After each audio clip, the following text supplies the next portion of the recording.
Welcome back to Excel, a mental evolution podcast. And I'm your host, Dr. Seth Rose. And this is episode 23, where we're talking about the second S in building our shields.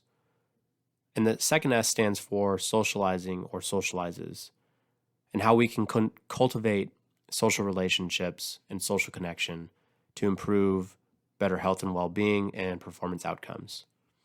The reason why we took out H, the handling stress in the original Building Our Shield, was I think stress and stress management and different ways of coping with stress deserves its own series of various different types of episodes. So we'll divulge into stress at a later date. But today I want to cover the importance of social connection and end with a couple of reflection questions for you to think about during your day today. Now, we know that social connection is a basic human need. Even introverts need social connection. And we know that social bonds were very important for things like the survival of our ancestors.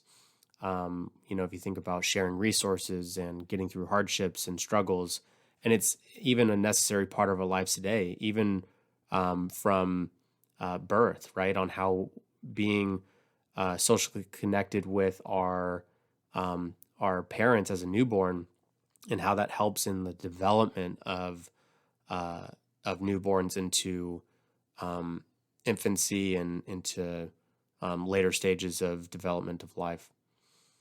We also know that social connections can help us be smarter when it comes to learning, more productive.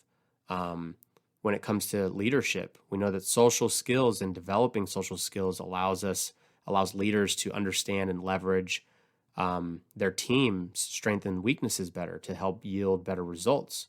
We know that when it comes to learning, being around people and socializing with people has been shown, when it comes to like the topics that you're covering, has been shown to be just as effective as other mental exercises to boost cognitive performance. When it comes to learning new things, like if you're studying for a test, it's clear that if you teach somebody else the things that you're learning, it yields greater success than simply learning traditional styles like reading or note-taking. And it's also, social connection is one of the best predictors of happiness and well-being. And, things like money and material things don't really make people happy, but close relationships do. And then when it comes to physical health, having strong social connections, we're usually less vulnerable to illness and injury. We're also able to have higher survival rates when it comes to like more serious diseases like heart disease or things like cancer. And so I think it's needless to say, social connection is pretty huge, right? But how can we cultivate social relationships better? So I want you to reflect on your relationships that you have with your friends and your family and your colleagues, and what areas can you cultivate or strengthen? Or what areas might need changing? So a few things to consider here, right? So growing and nurturing social relationships in both your personal and professional life is very foundational to high-performing brains and better brain health, hence why we're talking about it. Maybe you're not one to have great social relationships or social connections. Maybe it feels weird. One thing that we can do to strengthen the quality of the connections that we have is to kind of embrace vulnerability.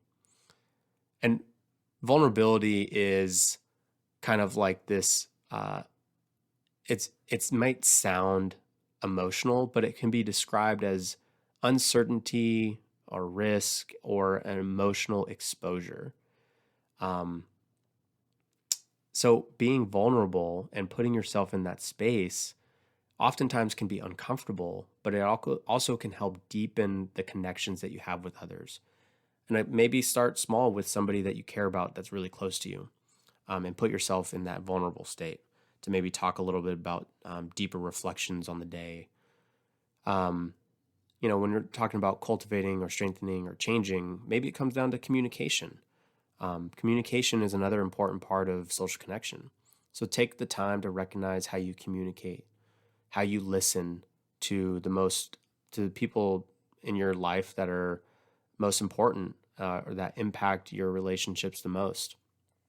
So one idea to think about is think about how you respond when people that you care about share great news with you.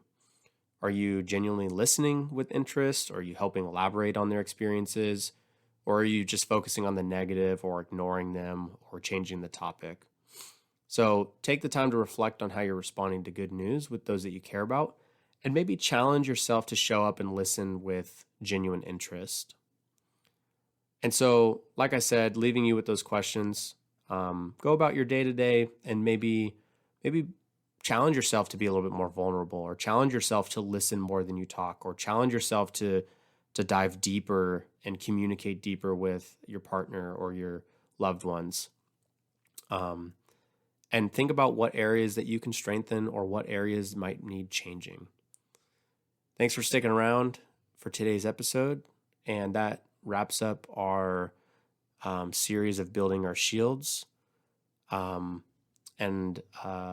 we will catch you on the next one.